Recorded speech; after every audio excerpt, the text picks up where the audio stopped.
When clean, calibrated electrodes contact fresh soil, they collect good data. Now there's three parts to this statement I'm going to talk about. The first being clean.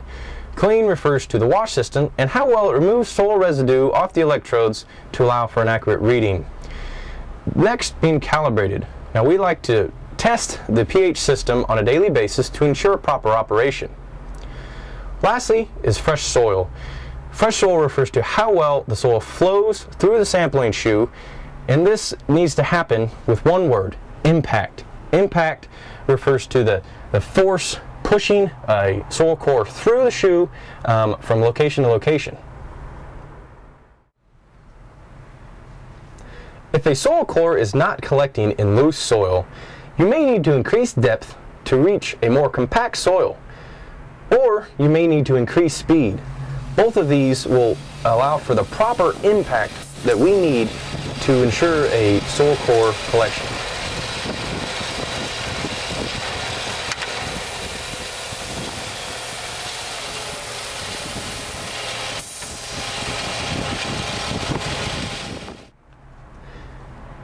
If you're in a more compact soil and you're not collecting a soil core, there is a good chance that the soil is flying out the back of the sampling shoe, in which case you need to slow down your mapping speed. While mapping, you may find that soil builds up in the soil shoe. This needs to be removed to allow optimum soil flow. What we can do is raise the unit, lower the service stands, and using our hand, just pull out any residue that is built up.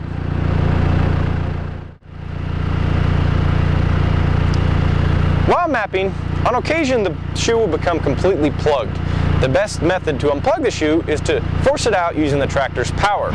This can be done by switching the pH controller to manual mode and then lowering the sampling shoe all the way down. Once it's all the way down, we can get the tractor up to speed and drop the whole implement. This will in turn unplug the soil.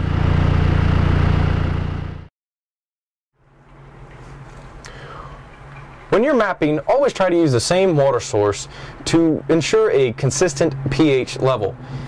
And also, try to keep the water at a consistent temperature. The temperature can affect a drift in the pH readings.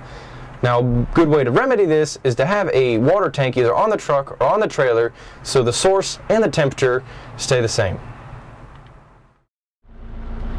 Now, while you're mapping, you may come across a time where your electrodes drift more than 0.5 apart.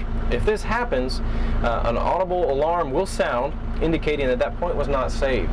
Now, if this happens with very much frequency, you actually need to stop mapping and look at the implement and try to assess the situation and see why it is occurring. A good method of mapping is to double back or skip pass. This allows the operator to check the repeatability of the data gathered while mapping.